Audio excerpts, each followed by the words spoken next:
नमस्कार बंधुगण मु बबिता आसी जाइछि मोर यूट्यूब चैनल बबिता मोटिवेशनल रे आजिर एई पवित्र दिन स्वाधीनता दिवस परि एई पवित्र दिन रे आसी जाइछि आपण मानक सहित एई स्वाधीनता विषय रे किछि कथा हेबा पई। आज्ञा आज होछि 78तम स्वाधीनता दिवस 1947 मसीहा अगस्ट मास 15 तारिख रे आम भारत स्वाधीन होइतिला। सेही दिन ठारू आज्ञा एपर्यंत एई दिनटी को आमे स्वाधीनता दिवस रूपे पालन करि आसछु, स्वाधीनतार खुशी मनै आसछु। किंतु प्रकृत रे कोन इंग्रेज माने गला परे आमे सब स्वाधीन हेई सारिछु हेई पारिछु। एई जो इंग्रेज माने पळेइले आमे स्वाधीन हेलु बोली कुहा गला, स्वाधीनतार आमे पर्व मनौछु, आमे कोन प्रकृत रे स्वाधीन? आपण ये भाबी देखंतु तो एबे भी घरे घरे समाज रे जॉब प्लेस रे प्रत्येक जागा रे लोक पराधीनतार शिकार होउछंती। घरे लेडीज माने आज्ञा खास करी लेडीज माने अन्य माने भी होउछंती, किंतु खास करी लेडीज माने पराधीन, सेमानकर कोनोसी स्वाधीनता नाही। जदि सेल्फ इंडिपेंडेंट हेइथिबे ताहाले मध्य अनेकांशरे सेमाने पराधीन जीवन बितौछंती। शिशु माने पितामातांको पाखरे पराधीन जीवन बितौछंती। आपण देखिबे जॉब प्लेस रे उपरिस्थ कर्मचारी जे थिबो से जो अधीनस्थ कर्मचारी को पराधीन भाव रे रखुछंती। सोसाइटी रे आज्ञा धनी लोक जे से स्वाधीन एवं गरीब लोक जे से पराधीन, तार कोनोसी कहिबार माने कथा कहिबार स्वाधीनता भी तार नाही। धनी लोकटी पैसा वाला लोकटी जहाँ कहले सेटा रूल एवं गरीब लोकटी अति भल कथाटी कहले मध्य सेटाकू लोक ग्रहण करती नहीं, शुणती नहीं, तार कथा कहबार स्वाधीनता मध्य नाही। तार लागे एटी तो सबु जगह पराधीनता, सब कौनसी जगह स्वाधीनता नाही, ना घरे अच्छी, ना जॉब प्लेस रे अच्छी, ना सोसाइटी रे अच्छी। शिशु मानक आज्ञा दଳି दिया जाउची, मंथी दिया जाउची, तांको स्वाधीन हिसाब रे बढ़िबाकू दिया जाउ नै, स्वाधीन हिसाब रे कथा कहबाकू दिया जाउ नै। डिसिप्लिन डिसिप्लिन डिसिप्लिन ना रे आज्ञा डिसिप्लिन रो अर्थ कोन? जनकू दबेई की रखिबा, जनकू मुड़ी मकचिकी रखिबा, से कथा कहबाकू डरिबो, से तार मनर भाव प्रकाश करबाकू डरिबो, एटा कोन डिसिप्लिन? आज्ञा छुआ मानकू डिसिप्लिन ना रे एमिति कर दउछंती, से छुआ माने मनीष देखिले बाघ को देखिला भलिया घरे पसिकी डरिकी रहि जाउछंती, कहा संगे मिसु नाहांती, किछि कथा कहबाकू डरुछंती, निजर मनोभाव प्रकाश करबाकू डरुछंती। गोटे शिशुटी केमती थाए? शिशुटी चलचंचल चढ़ई परी एपट सेपट है से बुलिकी मनर भाव को प्रकाश करी से रहिबा कथा, किंतु शिशुटी पितामाता को देखिले डरुची, साई पड़ोसा को देखिले डरुची, से किछि कहि पारु नाही, स्वाधीन हिसाब रे मनर भावना को व्यक्त करि पारु नाही। ठीक सेमती नारीटीए घरे से झीटीए हो, से बोहूटीए हो, से झी हो, सी ता मनर भाव को प्रकाश करि पारु नाही, से स्वाधीन भाव रे बंची पारु नाही।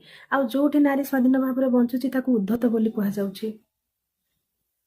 ताले स्वाधीनता और अधोत्यता कौन गोटे ना? आज्ञा जॉब प्लेस रे मध्य लोक को स्वाधीनता मिलू नाही। आपण गोटे जॉब रे गले आपण निजर आपण को जदि स्वाधीनता दिया जिवो ताले आपण निजर क्रिएटिविटी देखै सेठी आपण बहुत किछि उन्नति करै परिबे। किंतु आज्ञा प्राय जगह रे हायर अथॉरिटी निजर अथॉरिटी शो करबा पई, निजर प्रभाव को शो करबा पई से माने कौन करती ना, तांकर जो रूल रेगुलेशन सेटा भूल होता ठीक होता आपन को फॉलो करने को पड़ो। सेटा तो फॉलो करेंगे, किछि किछि रूल रेगुलेशन तांकर अनुष्ठान हिसाब रे थिबा कथा एवं आपन मध्य फॉलो करबा उचित। किंतु केतेकांश रे किछि लोक माने इगोस्टिक हेई जदि अधीनस्थ कर्मचारी किछि मंतव्य दउचंदी ताकू ग्रहण करती नाही, ताले सेठी मध्य से पराधीनतार शिकार हैला।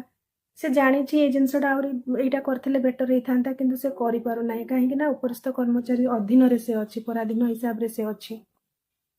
तापर आज्ञा सोसाइटी रे जो माने धनी लोक से माने जेमती चलिले हैला, जेमती चलिले हैला आज्ञा। किंतु गरीब लोकटी मानि नियंतु जनक घरे जने काम करूची, से बासन माजिबा को आछि कि झाड़ू करबा को आछि कि रोषेई करबा को आछि कि कार पिला संभाळिबा को आछि, आज्ञा से स्वाधीन हिसाब रे बंची पारु नाही।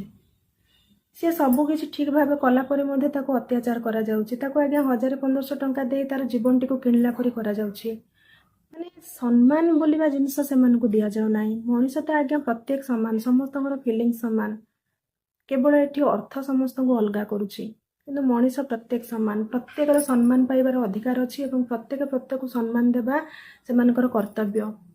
किंतु अर्थ सेमानकु डिफरेंस कर दउछि एवं जी जार अर्थ अछि से आज्ञा स्वेच्छाचारी हेथाउ, भ्रष्टाचारी हेथाउ, से सम्मान पाउछि, एवं जार अर्थ नाही से केते भल लोकटी हेथाउ ता कथा को केही गुरुत्व दउ नाहंती, ताको केही सम्मान दउ नाहंती। ए सब भी आज्ञा पराधीनता, ए सब जगह जगह स्वाधीनतार अभाव मु देखुछि।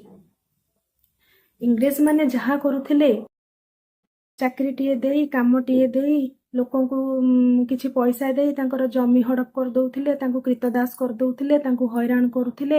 ତାଙ୍କର କୌଣସି ସ୍ୱାଧୀନତା ନଥିଲା। ଆଜ୍ଞା ଏବେ ବି ବହୁତ ଜାଗାରେ ସେମିତି ଚାଲିଛି। ଅର୍ଥ ବଳରେ ଲୋକ ଅନ୍ୟମାନଙ୍କୁ କିଣି ସେମାନଙ୍କୁ ଅତ୍ୟାଚାର କରୁଛନ୍ତି। ତାହେଲେ ସେଇ ଯୋଉ ଇଂରେଜ ମାନେ ଆମ ଦେଶରୁ ତଡା ଖାଇ ଗଲେ, ସେ ଏଇ ଭିତରେ ବି ବହୁତ ଅନେକ ମାନେ ଭାରତୀୟଙ୍କ ଭିତରେ ବି ବହୁତ ଏମିତି ଇଂରେଜ ଲୁଚିକି ରହିଛନ୍ତି ଯୋଉମାନେ କି ଅତ୍ୟାଚାର ଚଲେଇଛନ୍ତି। ତାହେଲେ ଏସବୁ ବିରୁଦ୍ଧରେ ଲଢ଼ିବା ପାଇଁ ଆଉ କିଛି ଫ୍ରିଡମ୍ ଫାଇଟରକୁ ବାହାରିବାକୁ ପଡ଼ିବ। ଏଇ ଯୋଉ ପରାଧୀନତା ଜବ୍ ପ୍ଲେସ୍ରେ ହେଲା କି ସୋସାଇଟିରେ ହେଲା କି ଆପଣଙ୍କର ଘର ଭିତରେ ହେଲା, ତାହେଲେ ଏଥିପାଇଁ ମଧ୍ୟ ଯେମିତି ଇଂରେଜମାନଙ୍କ ବିରୁଦ୍ଧରେ ଲଢ଼େଇ କରି ସେମାନେ ଶହୀଦ ହେଇଥିଲେ କିଛି ଲୋକ, ତାପରେ ସ୍ୱାଧୀନତା ମିଳିଥିଲା, ଠିକ୍ ସେମିତି ଆମମାନଙ୍କୁ ମଧ୍ୟ ଏଇ ଅନ୍ୟ ପ୍ରକାର ଏକ ସ୍ୱାଧୀନତା ଲଢ଼େଇ ଆରମ୍ଭ କରିବାକୁ ପଡ଼ିବ। ଆମେ ନାରୀମାନଙ୍କୁ କରିବାକୁ ପଡ଼ିବ। ଯୋଉ ଶିଶୁମାନେ ଅବହେଳିତ, ଦଳିତ, ନିଷ୍ପେଷିତ ହେଉଛନ୍ତି, ଅତ୍ୟାଚାରିତ ହେଉଛନ୍ତି, ସେମାନଙ୍କୁ କରିବାକୁ ପଡ଼ିବ। ସମାଜରେ ଗରିବ ଲୋକମାନଙ୍କୁ କରିବାକୁ ପଡ଼ିବ। ତାହେଲେ ଯାଇ ଏସବୁ ଯୋଉ ପରାଧୀନତାରୁ ଆମେ ମୁକ୍ତି ଲାଭ କରିବା। ତାହେଲେ ଆଜ୍ଞା ଏଇ ଯୋଉ ସ୍ୱାଧୀନତା ଦିବସରେ ଚାଲନ୍ତୁ ଆମେ ଶପଥ ଗ୍ରହଣ କରିବା ଯେ ସ୍ୱାଧୀନତାର ପ୍ରକୃତ ଅର୍ଥକୁ ଆମେ ବୁଝିବା।